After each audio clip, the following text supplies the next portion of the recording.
título da minha mensagem é: sua família foi restaurada para reinar em vida. Só a família do pastor vai reinar em vida? Vamos lá. A sua família foi restaurada para reinar em vida. Amém? 2 Timóteo capítulo 3, versículo 1.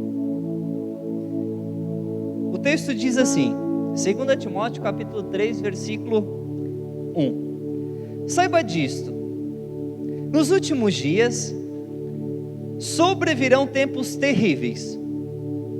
Os homens serão egoístas, avarentos, presunçosos, arrogantes e blasfemos, desobedientes aos pais. O que eles serão? Desobedientes aos pais, ingratos, ímpios, sem amor pela família. O que eles serão? Sem amor pela família, irreconciliáveis, caluniadores, sem domínio próprio, cruéis, inimigos do bem, traidores, precipitados, soberbos, mais amantes dos prazeres do que amigos de Deus, tendo aparência de piedade, mas negando o seu poder. Afaste-se também destes. Vamos orar? Feche seus olhos. Querido Espírito Santo, eu me escondo atrás do teu mover, me escondo atrás das tuas palavras. Retira do meu coração e dos meus lábios aquilo que não provém do teu trono, mas que permaneça apenas aquilo que vem do teu coração, Jesus. Assim como há promessas, assim também como nos últimos dias as pessoas serão dessa forma que nós lemos aqui. Mas nós cremos que Jesus morreu naquela cruz para restaurar as famílias, para elas reinarem em vida. Eu oro para que vidas aqui, famílias aqui sejam restauradas para viver o extraordinário aqui nessa terra. Eu oro para que o espírito de surdez saia desse lugar em nome de Jesus. Eu oro para que o cansaço, o desânimo, a distração desapareça desse ambiente e uma atmosfera de ensino, uma atmosfera de revelação e iluminação possa entrar no coração dos meus irmãos nessa noite, em nome de Jesus Cristo, amém e amém. Amém, meus irmãos? Então, o apóstolo Paulo aqui, ele está dando um norte do que vai acontecer, ou que já está acontecendo nos dias de hoje. Ele está falando assim, que nos últimos dias sobrevirão tempos terríveis. Nós estamos já vivendo alguns tempos terríveis, e ele começa a dar característica de algumas pessoas, a qual elas vão manifestar nesses últimos dias. Então ele começa a declarar várias características dessas pessoas. Elas serão presunçosas, arrogantes e assim por diante. Mas duas características eu quero ressaltar e nós vamos trabalhar nessa noite, que desobediente aos pais, ele disse que as pessoas serão nos últimos dias, e sem amor pela família. Primeiro é desobediente aos pais e sem amor pelas famílias. Você tem notado e visto isso no meio das famílias? Será que está acontecendo isso na sua família? Os seus filhos talvez são desobedientes, ou o amor pela família está se apagando? E sabe, o inimigo das nossas almas, o diabo, ele vai trabalhar incansavelmente, meus irmãos, para destruir as famílias, porque bem ele sabe que uma família destruída é uma sociedade depravada. Uma família destruída é uma sociedade depravada. Então por isso que o diabo vai lutar contra você, contra a sua casa, contra o seu lar. Por isso que ele todos os dias está de redor esperando uma oportunidade, fazendo você, maridão, discutir com a sua esposa, ou você, esposa, discutir com seu marido, ou vocês, pais, discutirem com seus filhos, porque ele sabe que se ele conseguir destruir uma família, ele vai atingir a sociedade. Só que eu quero que vocês entendam que família sempre foi um projeto de Deus. Diga após mim assim: família sempre foi um projeto de Deus. Gênesis capítulo 2, versículo 18, Deus faz Adão, e a Bíblia vai dizer que então o Senhor Deus declarou: não é bom que o homem viva só, farei para ele alguém que o auxilie e lhe corresponda. Então nota nessa questão que Deus cria todas as coisas e via Deus que era bom. Só que quando ele criou Adão e viu que Adão estava sozinho, ele viu que não era bom que o homem esteja só. Por quê? Porque nós somos seres relacionais.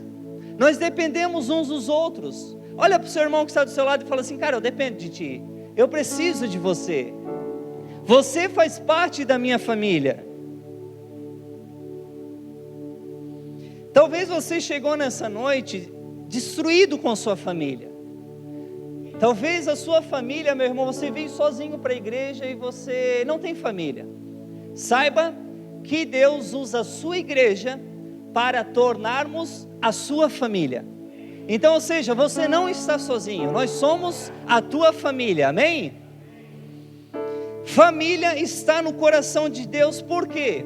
Jesus, quando nasce, ele nasce no contexto de uma família. Jesus é criado no meio de uma família. Jesus morre para uma família. Maria e José precisavam de salvação, Jesus morreu por eles.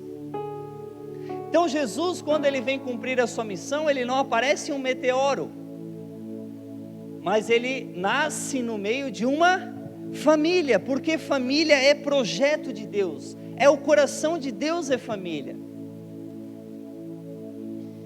Agora eu quero que você pense algo interessante. Imagine algo comigo, antes da queda, antes de Adão cair, antes de Eva cair, a gente fala que não existe família perfeita, amém? Não é verdade? Não existe família perfeita. Mas se eu falar para você que antes da queda, Adão e Eva tinham sua família perfeita, porque antes de Adão e Eva cair na desobediência, no pecado, a família dele era perfeita, porque não havia pecado, não havia morte, não havia a Eva todos os dias incomodando Adão para ir lá tirar o lixo, ou reclamando: Adão, tu deixou a toalha em cima da mesa, em cima da cama. Então olha só que interessante, não havia sim uma família perfeita antes da queda. Só que o que acontece que a gente sabe muito bem,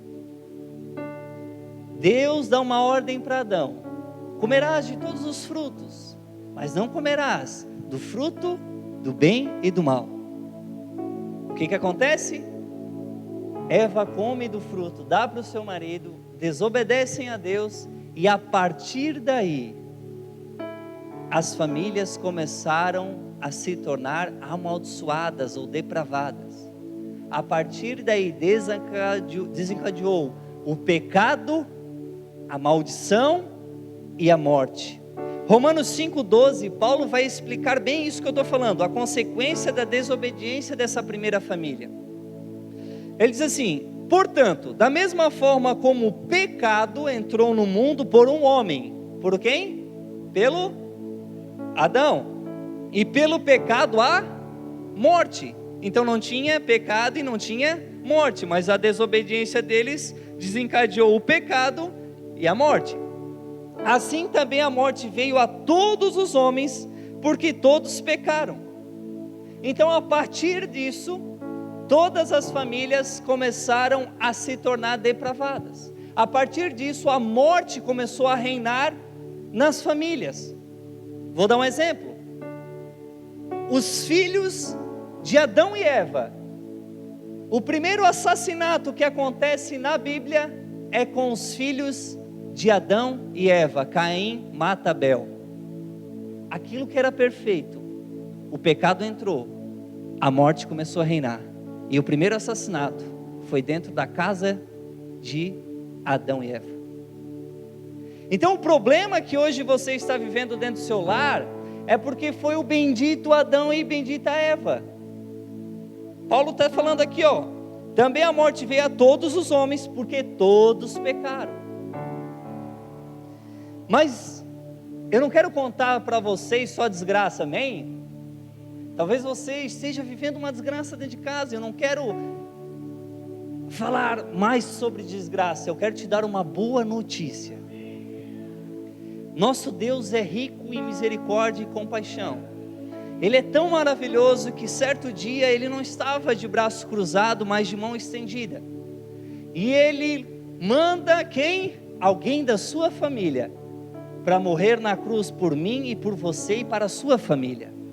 Jesus vem, belo, perfeito, e então vai para a cruz, e declara, está consumado, e a partir daí nós podemos viver um novo com Jesus. Romanos 5,17 vai dizer assim: se pela transgressão de um só a morte reinou por meio dele, quem pecou? Adão. Muito mais aqueles que recebem de Deus a imensa provisão da graça e da dádiva, da justiça, reinarão em vida, por meio de um único homem, Jesus. Vocês não entenderam esse versículo, eu vou ler de volta. Se pela transgressão, olha só esse texto, presta atenção, se pela transgressão de um só, Adão, a morte começou a reinar por causa dele, muito mais aqueles que recebem de Deus as riquezas da graça e a dádiva da justiça, olha o que o texto está dizendo, reinarão em vida, por meio de um só homem, Jesus Cristo. Por causa de Adão a morte começou a reinar, por causa de Jesus nós vamos reinar em vida. Então não está perdido a sua família, a sua casa, meu irmão. Por meio da graça de Deus, Ele nos deu a imensa provisão. Quem? Por causa da imensa graça de Deus, Ele nos deu a provisão. Quem? Fala Jesus mais forte, cara. Por causa da imensa graça de Deus, Ele nos proveu quem? Olha só, isso aí é por causa dEle. E aí eu quero que você pense algo comigo. Jesus ele morre então na cruz para restaurar, olha só, a sua família, para ela ser modelo nessa terra, revelando a eternidade. Jesus então morre na cruz para restaurar aquilo que estava caído, para que a sua família revele a eternidade na terra. Aí agora eu quero fazer uma pergunta. Se você fosse olhar para a sua casa, olha para a sua casa aí, ela é uma casa que reflete o comportamento de Adão ou de Jesus Cristo? Pensa comigo aí, uns minutinhos. Ou pergunta para sua esposa aí se você é ousado homem. E aí, mulher, o que tu acha? E aí, Dessa? Nossa família reflete Adão ou Jesus Cristo? Jesus Cristo, Dessa falou, amém? Então olha só, meus irmãos, isso nós precisamos pensar. Mas se porventura, pensa comigo aqui, talvez vocês analisarem e viram, infelizmente a nossa casa está ainda com o comportamento de Adão. Mas eu tenho uma outra boa notícia para vocês. Se porventura a sua casa está vivendo uma vida de comportamento adâmico, no pecado, nas brigas, nas divisões, sabe o que vocês precisam fazer?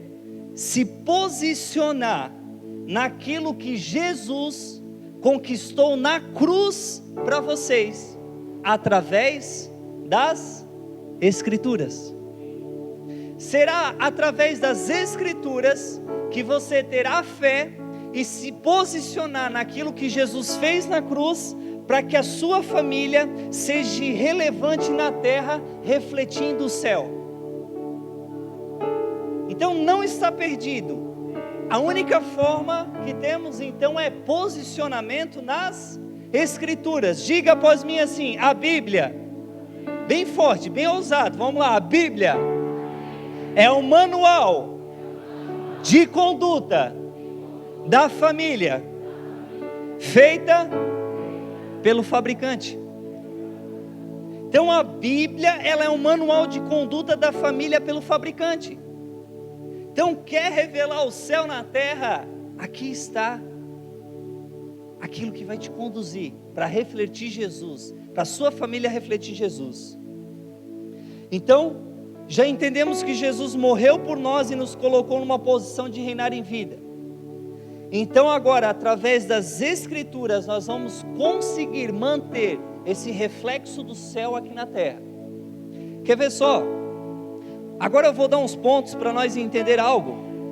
Nós vamos agora procurar no manual, amém? Nós vamos agora procurar no manual o que ela vai dizer sobre ser filho, o que ela vai dizer sobre ser marido, e o que ela vai dizer sobre ser esposa, e o que ela vai dizer sobre ser pais, e o que ela vai dizer sobre o cuidado da família. Sério, tudo isso a Bíblia fala, tudo isso.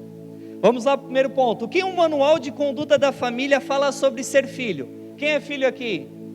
Amém? Todos nós, né, meus irmãos? Senão a gente não estaria aqui, né? Então vamos lá.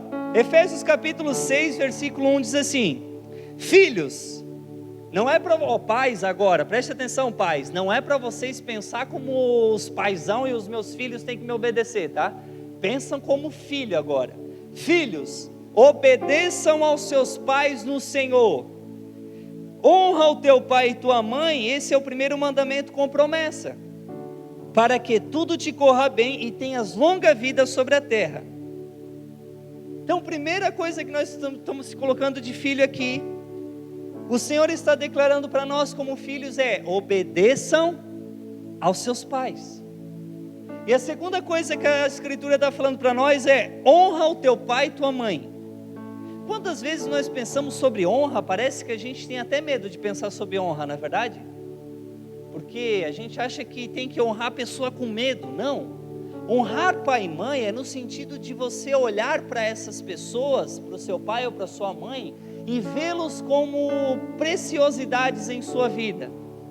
Quando eles se tornam preciosidades em sua vida, automaticamente você começa a honrá-los. E é muito legal porque esse texto está dizendo que existe promessa quando nós obedecemos os nossos pais e tratamos eles com preciosidades. A Bíblia vai dizer que nós teremos longevidade de vida e tudo que nós fizermos seremos bem-sucedidos, ou seja, prosperaremos. Prosperar não quer dizer só financeiramente, vai ser também, mas em todas as áreas da sua vida. Olha que promessa, é Deus que está falando, não sou eu, é a Bíblia. Efésios 5,31 vai dizer: por essa razão o homem deixará o pai e a mãe, e unirá a sua mulher, e se tornarão algo que nós precisamos entender. Quando a Bíblia fala assim, deixar pai e mãe, ela fala em 3 sentidos. Grava isso, fala comigo essa primeira: geográfica. Por quê? Quem quer casa, quer casa. Então o deixar pai e mãe é nesse primeiro sentido, nessa primeira dimensão. Eu vou deixar, eu vou casar e eu não vou ficar morando com a minha sogra. Amém? Por isso muitos conflitos nos casamentos. Outra dimensão, emocional. Deixar pai e mãe emocionalmente. Em que sentido? Os pais não estão se metendo nas discussões dos filhos casados. O pitaco da sogra, o pitaco do sogro, o pitaco do pai, o pitaco da mãe, tem destruído famílias, porque o casal briga, sai correndo e vai lá para a mamãe chorar. Aquilo que aconteceu dentro de casa, vocês precisam resolver. Em vez de correr para os pais, correm para os seus líderes, para os seus pastores, eles estão dispostos e disponíveis para ajudá-los. Mas se você levar essas questões emocionais de briga, talvez para os teus pais que não estão preparados, você vai receber um mau conselho. E na terceira dimensão de deixar pai e mãe é financeira. Horrível é ver um casal casando e depois de meses batendo na porta do pai e da mãe, pedindo para o pai ou a mãe comprar algo em seu nome, porque o casal está com o nome sujo. Muitas brigas é por causa de vida financeira. Então, quando a Bíblia diz, deixará pai e mãe e unirá sua mulher, se tornarão uma só carne, essas três dimensões: geográfica, emocional e financeira. Amém, meus irmãos? Parece que vocês estão se vendo na mensagem. Salmo 127, 4, 5 diz assim: como flechas nas mãos do guerreiro são os filhos nascidos na sua juventude. Como é feliz o homem que tem a sua aljava cheia deles e não será humilhado quando enfrentar seus inimigos. Olha, presta atenção, filhos eles não abandonam os seus pais quando se casam. A ideia não é abandonar. Esse texto está figurando algo de um guerreiro que tem muitas flechas em sua aljava. Quando o guerreiro precisa da flecha, ele puxa e assim as flechas são os filhos. Quando os pais porventura estão precisando, os filhos são como flechas, estão ali para defendê-los em tempo oportuno. Só que o problema é que tem muitos filhos que abandonam seus pais. Provérbios 23, 22 diz assim: ouça o seu pai que o gerou, e não despreze a sua mãe quando ela envelhecer. Quem é filho aqui? Deu para entender? Agora, segundo ponto, o que o manual de conduta da família fala sobre o marido, sobre ser marido? Aí, mulheres, agora vocês podem olhar para o seu marido e dizer assim: ó, presta atenção aí, querido, que agora é com você. Olha como a Bíblia é completa, meus irmãos, ele fala tudo sobre família. Gênesis 2,18, ao qual nós lemos, diz assim: então o Senhor declarou, não é bom que o homem viva só, farei para ele alguém que o auxilie e corresponda. Meus irmãos, preste atenção, essa esposa que você tem, maravilhosa, querida, do seu lado, ela é criação de Deus. Amém? Ó, só um homem, um homem, ela é criação de Deus. Não adianta correr dela, meu irmão, corra até ela. Foi Deus que quis assim. Então não reclame da criação de Deus. Efésios capítulo 5, versículo 23, 28. Mas antes de nós entrar nesse texto, é interessante nós pensar. Um dia eu ouvi um pregador falar sobre isso. Porque se Deus criou Eva da costela de Adão, por que Deus não criou Eva a partir de uma carne debaixo dos pés de Adão? Por que Deus criou Eva da costela do lado de Adão? Porque mulher foi feita para andar no nosso lado, não embaixo dos nossos pés. Deus não tirou a carne das costas de Adão para fazer Eva, tirou do lado. Sua mulher não pode ficar andando atrás de você, ao seu lado, maridão. Amém? É nóis? Efésios 5, 23. Pois o marido é o cabeça da mulher. Nós somos o quê? Bota a mão assim na cabeça assim. Nós somos o... Vamos lá. Como também Cristo é o cabeça da igreja, que é o seu corpo, do qual ele é salvador. Assim como a igreja está sujeita a Cristo, também as mulheres estejam em tudo sujeitas aos seus maridos.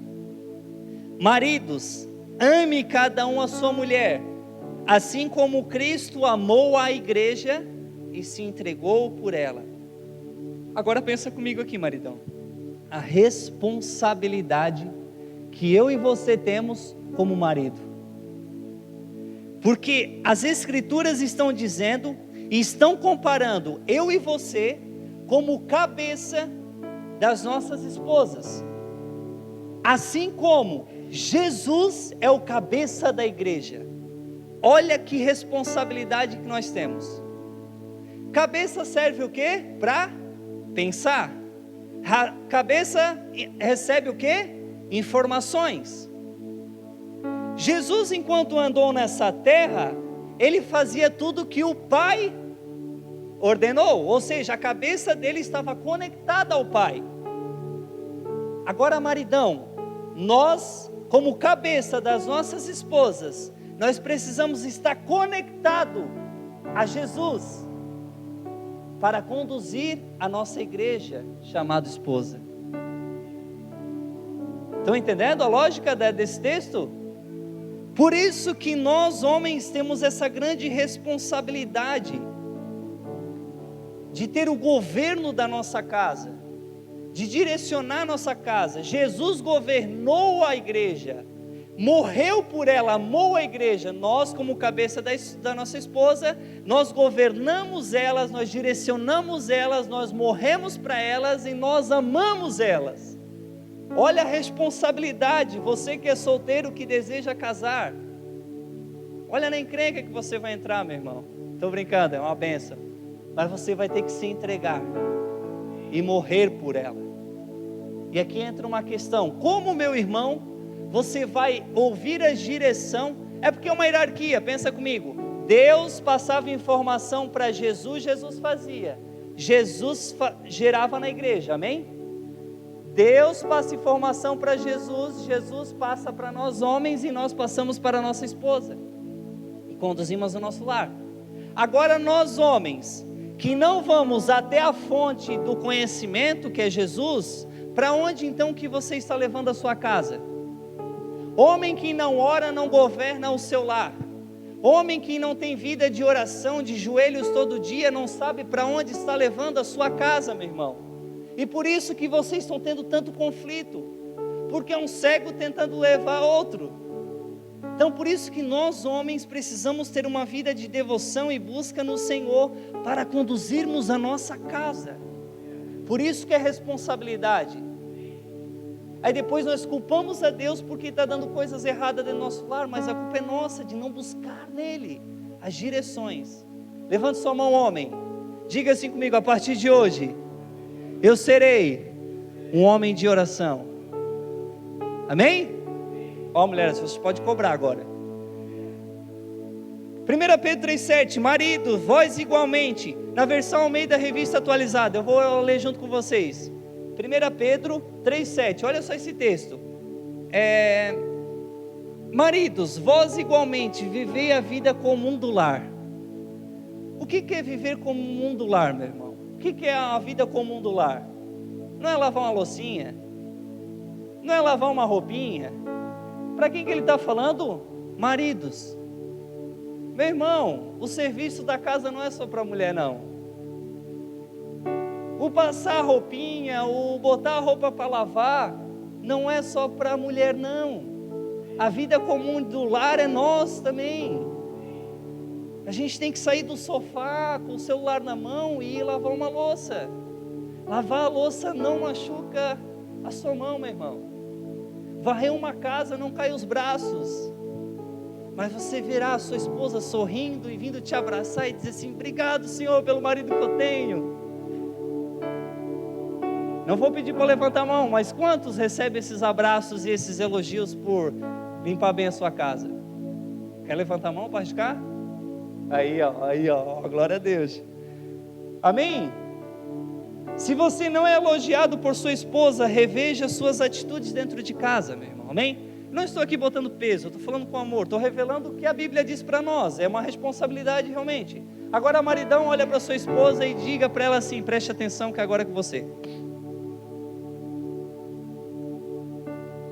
Vamos ver o que o manual de conduta da família fala sobre ser mulher. Efésios capítulo 5, versículo 22 vai dizer assim: as mulheres sejam submissas. Eita glória, vou repetir: as mulheres sejam submissas ao próprio quem? Marido, como ao Senhor. Porque o marido é o cabeça, olha só, maridão, nós somos o cabeça, como também Cristo é o cabeça da igreja, sendo este o mesmo Salvador do corpo. Então, quando Paulo aqui, minhas irmãs, agora é para vocês, quando Paulo está falando sobre submissão, ele não está falando sobre inferioridade. Você não é inferior ao seu marido, você é submissa. Submissão quer dizer estar sobre a mesma missão. Amém? Lembra o marido que ora, tem as informações de Jesus e a missão, e a mulher como submissa está sobre a mesma missão que ele recebeu de Jesus. Amém? Olha que interessante isso aqui, não é complexo de inferioridade, mas é você estar colocado do lado do seu marido e dizendo: se Jesus te mostrou isso, meu marido, eu estou contigo, vamos até lá. Como que nós podemos, como vocês, né? Podem auxiliar os seus maridos? Primeiro, intercedendo e orando.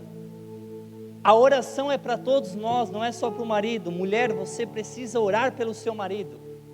Orar, interceder, quer que ele mude algo? Ore para Deus, para que Deus mude ele. Porque ele vai estar orando e vai receber a informação direto de Jesus e ele vai mudar por isso. Estou falando muito rápido ou dá para entender? É porque tem muita coisa, vamos lá. Incentivando e encorajando o marido. Cuidado, mulher, que você, com uma palavra você pode matar o seu marido. Então incentiva, vamos lá, maridão, é isso. Pega a vassoura mesmo, varre. Isso vocês vão incentivar, né? Mas incentiva o seu marido, realizando realizando suas tarefas próprias. Não é só porque eu falei que o marido tem que ajudar, agora vocês também vão levantar os pés e não vão fazer mais nada. Não, a mulher tem que ser caprichosa, um ambiente bem arejado, cheiroso. Eu amo quando a Deissa troca a roupa de cama, né? A roupa da cama. Quando tu deita assim, meio aquele cheirinho de roupa limpa, não é gostoso? Então, mulheres, sejam caprichosas dentro do seu lar.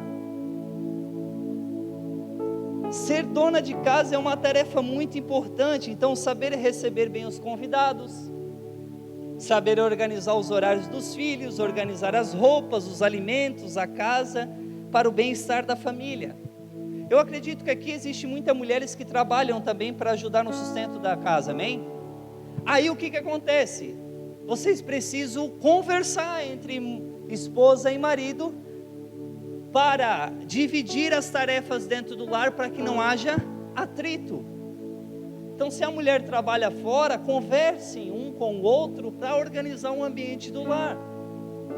Outro ponto que a mulher pode fazer para ajudar o seu marido ou viver essa vida de mulher, como as escrituras dizem, edificando o lar. Olha só, mulher, faz assim com a mão. Agora fecha assim. Isso aqui que vocês têm é um poder muito enorme. Vocês tanto podem edificar como vocês podem destruir um lar. Quer ver a Bíblia dizer sobre isso? Provérbios 14:1, NVI diz assim, a mulher sábia edifica sua casa, mas com as próprias mãos a insensata derruba a sua. Quem que derruba? Olha só que perigo. A mulher sábia é aquela que vai edificar a sua casa, mas a insensata com suas próprias mãos. Sabe, a mulher é aquela que dita o clima emocional da casa. Se ela acorda bicuda, meu irmão, vaza, corre de casa, vai trabalhar. Amém, meus irmãos? Vocês estão ligados, né, que eu estou falando, né? Então, 1 Pedro capítulo 3, versículo 1 vai dizer assim, do mesmo modo, mulheres, sujeite-se a cada um ao seu marido, a fim de que, se ele não obedece à palavra, seja ganho sem palavras. Talvez você venha sozinha na igreja e deseja ganhar o seu marido para Jesus. A Bíblia está dizendo aqui que o se sujeitar a cada um ao seu marido, a fim de que, se ele não obedece à palavra, ele vai ser ganho sem palavra, pelo procedimento da mulher. Você não vai ganhar o seu marido dizendo, nossa, você é vergonha, vai para a igreja. Só eu estou buscando aqui em casa, por isso que estamos vivendo esse inferno. Não. A mulher ganha o seu marido sem palavras. Por quê? Ele começa a observar o comportamento dela. Não falou mais nada. O que está acontecendo com ela? Aí daqui a pouco ele sai lá, entra no quarto, encontra ela ajoelhada orando. Aquilo começa a quebrar o coração de pedra daquele homem. Uma dica aí, irmãs. Então, em vez de falar para o marido, fale para Jesus. Amém? Observando a conduta honesta e respeitosa de vocês. Olha, eles vão começar a observar a conduta honesta e respeitosa de vocês. A beleza de vocês não deve estar nos enfeites exteriores, como cabelos trançados e joias de ouro e roupas finas. Ao contrário, esteja no seu interior, que não perece, beleza demonstrada num espírito dócil e tranquilo, o que é grande valor a Deus. Então, não é... A Bíblia também não está querendo dizer que também tem que andar que não é relaxada, amém? Né? Se cuidem para os seus maridos, né? Fazem um exercício físico, tanto o marido como a esposa, se cuidem, isso é saúde. A gente precisa cuidar do nosso corpo. Mas a Bíblia está dizendo aqui que as mulheres são meio radical, né? Elas acham que é tudo beleza daí, né? Uma boa maquiagem, um bom perfume, uma boa roupa. Aí a Bíblia já está nos ensinando, não é isso, é um espírito dócil que daí é grande valor para Deus também. Eu não preciso explicar muito, vocês estão entendendo, né, mulheres? E agora o que o manual de conduta fala sobre ser em paz? Talvez você possa me perguntar assim, mas Du, como que tu vai me ensinar sobre ser pai se tu não tem filho? Lembre-se que eu estou usando a conduta do fabricante. Então o que eu vou falar não vai ser por mim, vai ser aquilo que é a conduta do fabricante. Eu já li e reli muito sobre como educar um filho. Então quando eu tiver um filho, eu já sei o que eu vou fazer.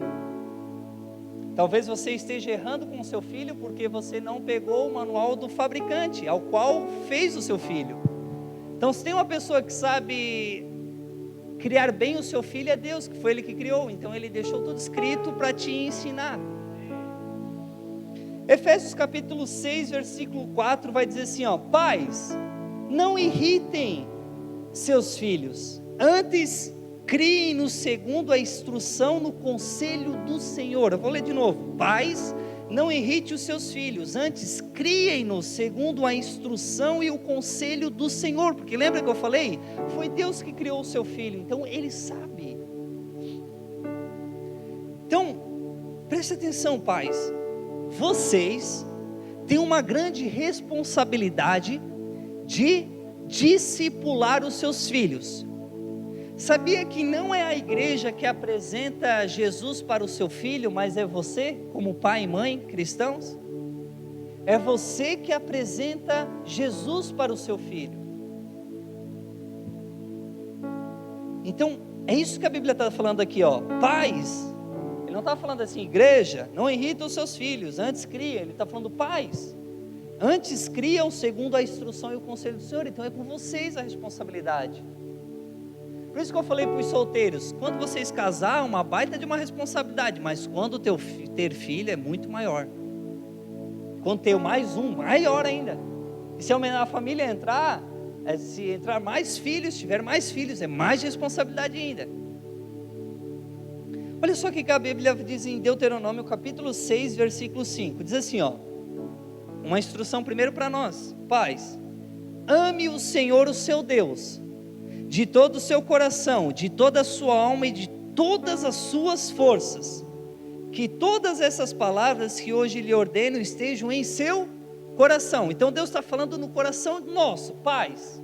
Aí Ele dá uma instrução agora, Ele diz assim, ensine-as com persistência aos seus filhos, converse sobre eles quando estiver sentado em casa, quando estiver andando pelo caminho, quando se deitar, quando se levantar, amarre-se como um sinal nos braços e prenda-o na testa, escreva-as nos batentes das portas de sua casa e dos seus portões. Olha só, o texto está dizendo que a essa fé que você tem de amar ao Senhor de todo o coração, de todas as suas forças, da palavra que você conhece do coração, que tem que ser obediente, isso vocês precisam ensinar. Algumas versões bíblicas ali vai dizer inculcar, que é enfiar dentro da cabeça dos nossos filhos a palavra do Senhor, os seus planos, os seus projetos, os estatutos, as leis, nós inculcar dentro do coração dos nossos filhos. Diga assim comigo, após mim assim: eu tenho uma responsabilidade como pai. Provérbios 22:6 diz assim, instrua a criança segundo os objetivos que você tem para ela. Meu irmão, pai, mãe, você tem objetivo para o seu filho? Amém? Você deseja que o seu filho seja um médico? Você deseja que o seu filho seja um advogado? Você deseja que o seu filho seja um grande empresário? Você deseja que o seu filho seja um pastor? Seja uma pessoa de Deus? Provérbios está falando assim, instrua a criança segundo os objetivos que você tem para ela. Olha, pai, a importância de nós orarmos. Informações, recebe cabeça. Transmito para minha esposa isso. Vamos fazer o nosso filho se tornar isso. Eu não tive essa oportunidade. Tadinha da mãe, a mãe teve 12 filhos sozinha. Sozinha não, né? Ela teve o marido dela, enfim. Mas ele faleceu e ela teve que criar sozinha. Então ela não tinha objetivos para a nossa vida. Se não fosse Jesus, meu irmão, sei lá onde é que eu estava agora. Então, eu te pergunto nessa noite, qual que é o objetivo que você tem para os seus filhos? Aí o texto continua dizendo assim, e mesmo com o passar dos anos, não desviará deles. Então, se você tem um objetivo para o seu filho, mesmo que passar os anos, ele não se desviará dele. Glória a Deus. Tem um testemunho de uma mulher que um dia o seu filho acabou fazendo algo que desagradou a família, enfim. E a mãe chegou para o filho e falou assim, sabe uma coisa? Tu vai ficar de castigo e vai ler a Bíblia. Olha o que ela estava ensinando na cabeça da criança. Que o castigo é ler Bíblia. Então a criança pegava a Bíblia já com nojo, achando que isso aqui, meu Deus do céu. Olha só que importante. Sabe como que vocês vão fazer os seus filhos lerem Bíblia? A partir do momento que eles vêem vocês lendo em casa. Sabe como que os seus filhos irão orar todos os dias? A partir do momento que eles acordarem e ver o pai e a mãe joelhado orando. Porque o exemplo vai ensinar. É a mesma coisa você que fuma e dizer para o seu filho não fumar. Filho, eu não quero que tu fuma, tá? Eita Deus, amém? Isso não estava na mensagem, mas Deus está falando comigo. Amém? Então, é um exemplo, sabe? Vai para aquele lugar, ensina, deixa os seus filhos ver você orando, chorando diante da presença de Deus. Deixa os seus filhos ouvir vocês falando da palavra de Deus dentro de casa. Sabe? Deixa eles verem isso. Provérbios 13:24 vai dizer assim, quem nega castigar o seu filho não ama. Olha o que a Bíblia diz, quem nega castigar o seu filho não ama, quem o ama não hesita em discipliná-lo. Meu irmão, quando tu vai disciplinar o seu filho, a ideia não é irritar, amém? Mas é ensinar a partir da palavra, a forma como ele estava errado. A ideia não é ridicularizar e gerar raiva nele. Mas o que você tem que fazer? Chamá-lo, sentar com ele e dizer, olha, isso que você fez aqui está contra as Escrituras. E todo pecado tem uma consequência, meu filho. A consequência desse pecado que você fez é você ficar lá no canto agora, pelo menos 15 minutos. O que você vai estar ensinando ao seu filho? Que o pecado tem consequência. Ele foi perdoado do erro que ele fez? Claro, o pai vai perdoar. Mas você vai ensinar que todo pecado tem uma consequência. Então a consequência de ele ficar ali os 15 minutos, ou a consequência foi uma chineladinha.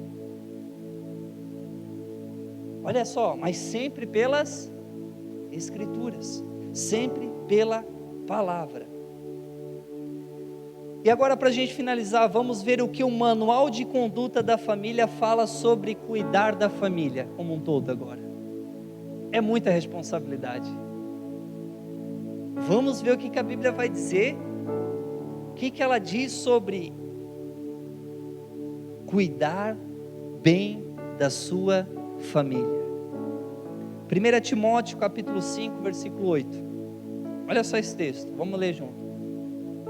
Se alguém não cuida dos seus parentes, especialmente, olha só, dos da própria família, negou a fé e é pior que um descrente.